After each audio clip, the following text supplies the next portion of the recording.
Diego Rivera. Un hombre que fue amigo de toda la Francia intelectual, de Picasso a Modigliani, de Apollinaire a Breton, un intérprete del surrealismo. Fue pintado inclusive él mismo por Modigliani. También como buen artista de izquierda, militó en el Partido Comunista, se peleó con Stalin, amparó en su casa a León Trotsky cuando éste se exilió en México y luego lo mataron allí. En fin, una vida política y artísticamente excepcional, interesantísima. Más también fue su vida amorosa. Se casó por lo menos 3 veces y todas las mujeres, ricas y pobres, de toda una cuarentena de años, quisieron retratarse con él, porque era el mejor pintor. Así frecuentó mujeres famosas como Paulette Goddard, como María Félix, y se casó con una que no era famosa, que circunstancialmente se hizo famosa por estar a su lado.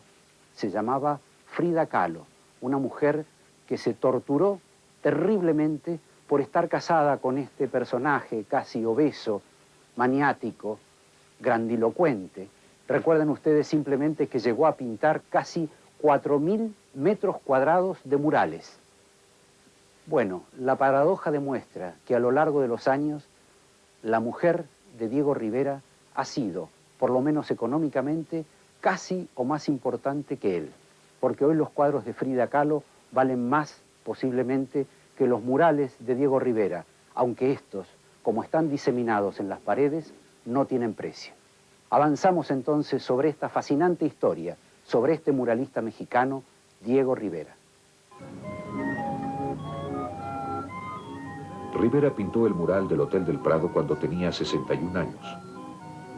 Al soñar con el pasado de México y con el de su propia vida, resumía su tempestuosa carrera como artista público y comunista militante. Fue uno de los grandes escándalos de Rivera. Era muy simpático como creador de escándalos. Quizá fue el mayor creador de escándalos que ha tenido México. Cuando hizo el mural del Hotel del Prado, Sueños de una tarde dominical en la Alameda, que me parece un hermoso mural anecdótico, pintó a Ignacio Ramírez, un liberal del siglo XIX, con un pergamino que decía Dios no existe, Dios no existe. Esto causó tal escándalo en México que debían haber visto a las señoras vestidas de negro que desfilaban por las calles, los sacerdotes que lo acusaban desde los púlpitos, grupos católicos que hablaban mal del mural. Fue uno de esos escándalos que habrían hecho la delicia de André Breton y Salvador Dalí. A fin de cuentas, Rivera aceptó quitar Dios no existe, pero lo reemplazó con una traviesa y críptica alusión a la misma cita. Era todo un personaje que creó mitos modernos a partir de la historia de México y se volvió él mismo una leyenda en su país. Cuando estudiaba anatomía, hicimos un experimento. Juntamos dinero para comprar cadáveres en la morgue de la ciudad. Elegíamos cadáveres de gente que había muerto violentamente, que acababa de morir y no estaba enferma ni vieja. Vivimos de esta dieta caníbal 2 meses y la salud de todos mejoró. Durante nuestro experimento descubrí que me gustaba comer las piernas y pecho de las mujeres, pues como en otros animales estas partes son exquisiteces. También probé las costillas de una joven, pero sobre todo me encantaban los sesos de las mujeres a la vinagreta.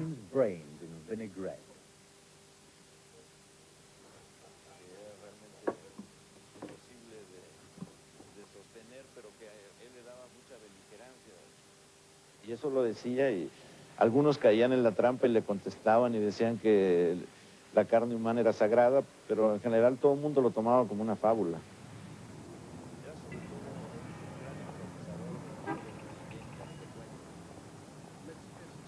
La plaza principal de la Ciudad de México, el Zócalo, siempre ha sido el centro de sucesos históricos. Uno de sus lados lo constituye el Palacio Nacional. Aquí Rivera se retrató como un sacerdote licencioso en un muro de la gran escalinata entre los héroes y villanos que había sacado de la historia de su país. En las paredes del edificio colonial construido por el conquistador Cortés sobre los escombros del Palacio de Moctezuma, Rivera pintó una visión épica de México, pasado, presente y futuro.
El tirano Porfirio Díaz fue obligado a salir al exilio en la primera gran revolución del siglo XX.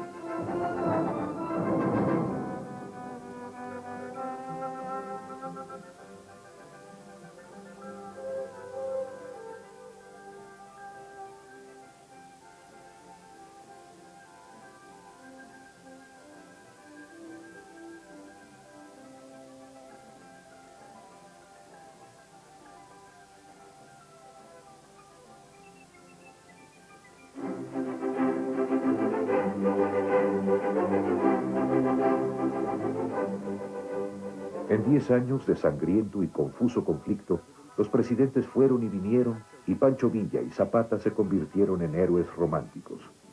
Las ideas puras de la revolución que ellos encarnaban aún siguen siendo fuertes, pese a lo que el mismo Rivera vio como las realidades complejas del México moderno. Creo que Rivera es en gran medida parte de la máscara de poder en México, de la legitimación del poder.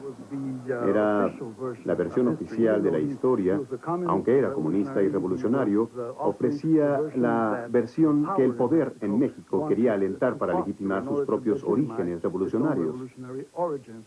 Funcionó muy bien. Siempre he imaginado a todos estos banqueros y burócratas mexicanos que suben y bajan por las escalinatas de Palacio Nacional. Vean las imágenes de su pasado revolucionario y dicen: ¡cielos, quedo absuelto, qué maravilla! Karl Marx me mira, igual que J.P. Morgan. Tengo lo mejor de ambas partes. El mexicano, desde que aprende a leer y a escribir, está determinado por la saturación de las imágenes de Rivera.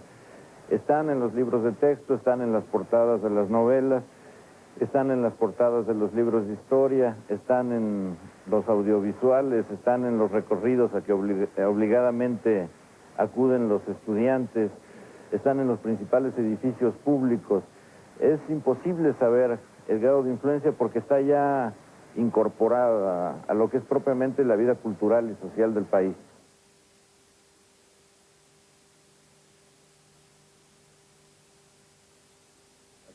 Hasta donde recuerdo, siempre he dibujado. Casi desde que mis rechonchos dedos infantiles pudieron tomar un lápiz, rayaba paredes, puertas y muebles. Para evitar la destrucción de toda su casa, mi padre instaló una habitación especial donde se me permitía escribir en lo que quisiera. Allí hice mis primeros murales. Rivera nació en la ciudad minera de Guanajuato en 1886. Sus padres liberales de clase media se mudaron a la Ciudad de México unos años después. Mucho antes de cumplir la edad oficial de ingreso, Diego, el joven prodigio, fue enviado a la Academia de San Carlos. Allí los alumnos eran formados según las tradiciones del arte académico europeo y aprendían las lecciones del clasicismo. Tuvo su primera exposición individual en la Academia el mismo día que inició la Revolución Mexicana. Después de la exposición fui al sur, donde me uní a los campesinos de Zapata en el estado de Morelos. Gran parte del tiempo trabajé con un antiguo compañero de la escuela apellidado Peñarroja. Diestro mecánico, Peñarroja había inventado una bomba pequeña y sencilla diseñada de tal modo que podía hacer explotar solo los vagones de equipaje de los trenes. Protegían las locomotoras que le servían a los rebeldes y también salvaban las vidas de los pasajeros. La mayoría de ellos era la misma gente por la que se estaba haciendo la revolución. El valioso invento de Peñarroja era del tamaño de mi estuche de pinturas. Por eso es que durante ese periodo mi producción artística no aumentó mucho.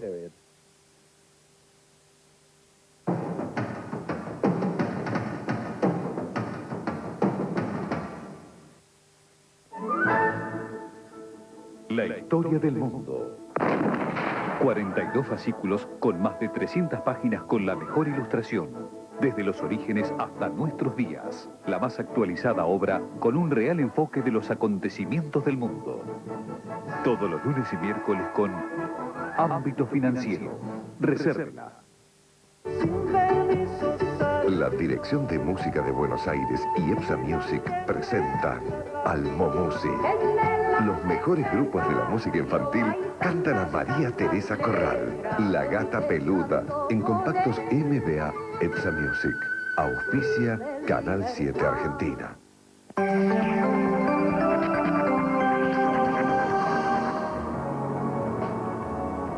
Ellos quieren que me vuelva loco. Un loco no es peligroso. A un loco nadie le cree. Están por todos lados. ¿No te diste cuenta que cada vez hay más ciegos en Buenos Aires? ¿Qué? Están en todas partes.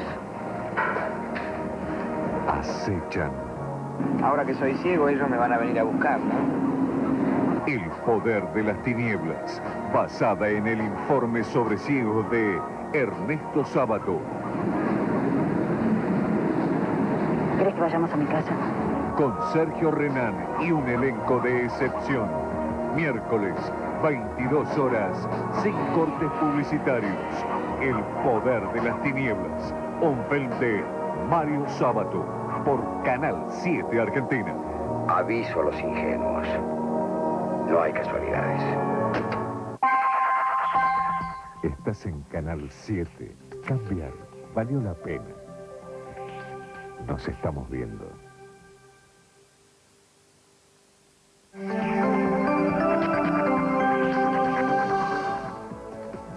Usted que ve pasar en nuestro desayuno a los más importantes personajes de la política y a los artistas más queridos, también hizo posible la alegría de Juan y de Gladys. Y ahora Juan y Gladys vuelven a sus pagos Maquinchao. Y nosotros estaremos allí esperándolos con nuestro desayuno. Y además en desayuno, servicios, agenda y Pepe Pompín, claro. A las 7 de la mañana lo estamos esperando aquí en Canal 7 Argentina. Más que noticias.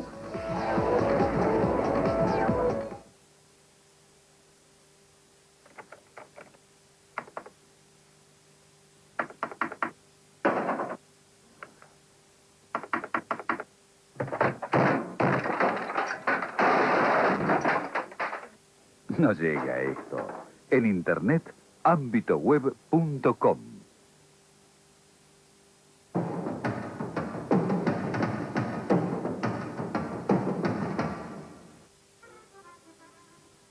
Cuando Rivera estuvo en París, Díaz, el dictador exiliado, vivía allí sus últimos años de vida.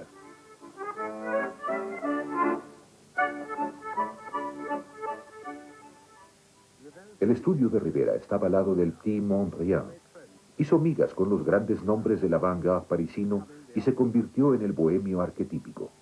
Entró a la sociedad intelectual del Café de Montparnasse y recibió todo tipo de influencia.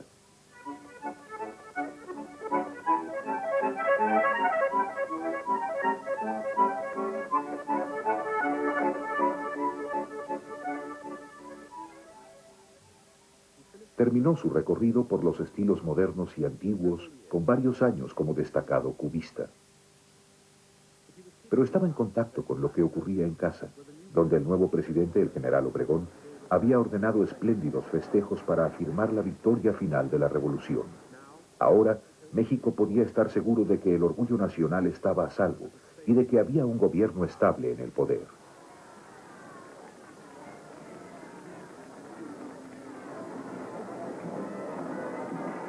Uno de los responsables de difundir los logros de este gobierno había compartido la mesa con Zapata cuando cenaron en Palacio Nacional, en un breve momento de gloria con Pancho Villa. El nuevo secretario de Educación, José Vasconcelos, había empezado a encargar murales públicos y le pagó a Rivera una visita a Italia, donde comenzó a ver cómo la gran tradición de frescos de los maestros renacentistas podía ser revivida para una causa revolucionaria.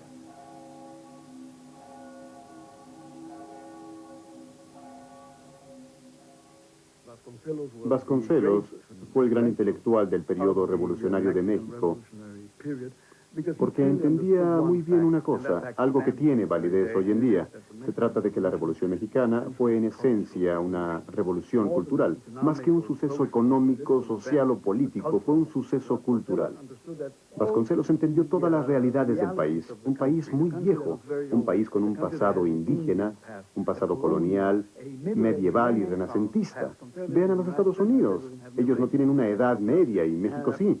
Todo este enorme pasado de pronto pasó al primer plano para expresarse. Y una de esas expresiones, quizá la más característica del periodo, fue la pintura mural.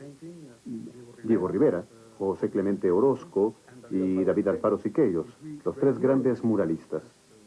Los tres grandes, como les decían.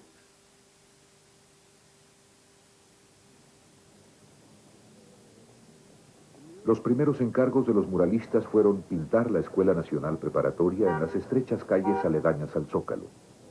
En esa época México atraía a artistas e intelectuales de todo el mundo que querían ver la construcción de una nueva sociedad. Mientras Orozco pintaba la Escuela Preparatoria, D.H. Lawrence estaba allí, escribía La Serpiente Emplumada. Oh, no, dijo Kate ante las caricaturas. Son demasiado feas, niegan su efectividad. Pero la intención es que sean feas, dijo el joven García. Deben ser feas. No, porque el capitalismo es feo y nocivo. Es feo, así son. ¿Quién es así? Dijo Kate. Me aburren. Siempre debe haber cierto equilibrio. No en México, dijo con lucidez el joven mexicano. En otros países sí. Quizá puede haber equilibrio porque las cosas no están tan mal como aquí. Pero aquí están tan mal que no puede ser humano. Debe ser mexicano. Para mostrar que estaban de parte de los trabajadores, los artistas formaron un sindicato. Repudiamos la llamada pintura de caballete y todo el arte de los círculos ultraintelectuales porque son aristocráticos y glorificamos la expresión del arte monumental porque es un bien público. Todo lo que queda de este mural de Siqueiros es una imagen despintada de la hoz y el martillo. Quedó inconcluso porque Siqueiros se dedicó a actividades militantes como ayudar a publicar el periódico del sindicato, El Machete. Los pintores ridiculizaban el régimen conservador que existía aún después de la revolución y que respondía con furia. Los muralistas tuvieron que ir armados a pintar porque la hostilidad era muy notoria. En los periódicos se burlaban de ellos, trataban de dañar los murales, los rayaban, los manchaban, como un modo de expresar un disgusto político y sobre todo un disgusto artístico ante lo que no creían arte. No tocaron los murales de Rivera en ese momento, aunque Rivera siendo el líder espontáneo del movimiento cargó con todas las culpas del asunto. El mural de Rivera en la Escuela Preparatoria era una obra profundamente alegórica. Mostraba la influencia de su visita a Italia y también la filosofía de Vasconcelos, quien creía que las razas mezcladas o mestizas de América Central serían las primeras en lograr una sociedad verdaderamente armoniosa. Las figuras de Rivera representaban ideales como la tragedia, la fuerza, la justicia, la continencia y la ciencia. Pero su estilo metafórico se volvió insatisfactorio para él.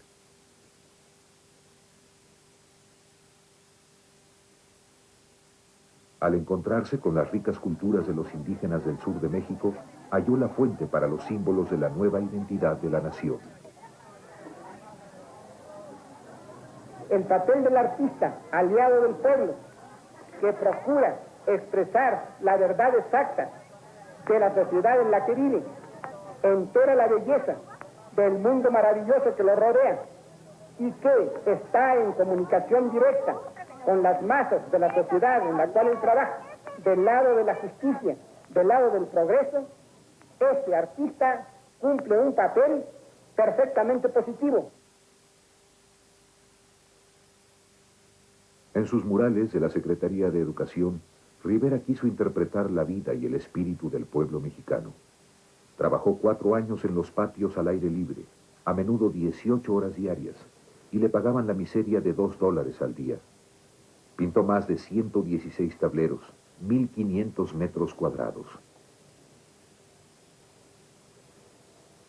En un patio, Rivera mostró la vida festiva de México, y aquí, en el patio de los trabajadores, la vida laboral de la gente. Estaba desarrollando la verdadera técnica del fresco, pintar en yeso húmedo, y estaba hallando su propio estilo. Los críticos conservadores decían que sus figuras redondas eran los monotes de Diego, y aunque en Occidente su estilo primitivo de representación era considerado retrógrada, era en su ambición tan revolucionario como la modernidad pictórica de París o Nueva York.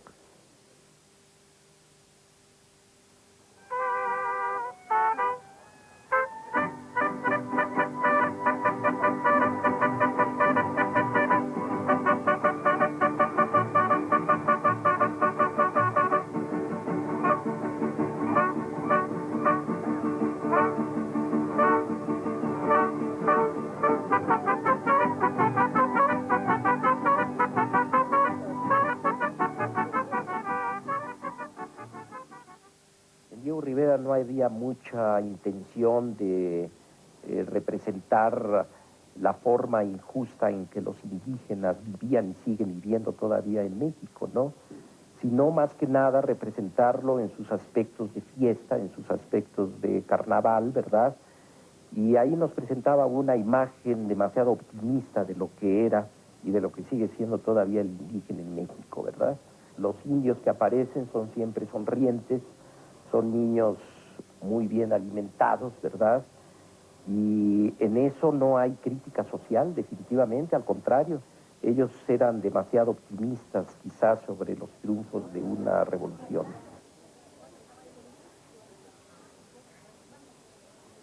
Emiliano Zapata representaba el anhelo de reformas agrarias que tenían los campesinos que lo seguían y que hasta ahora no se han cumplido.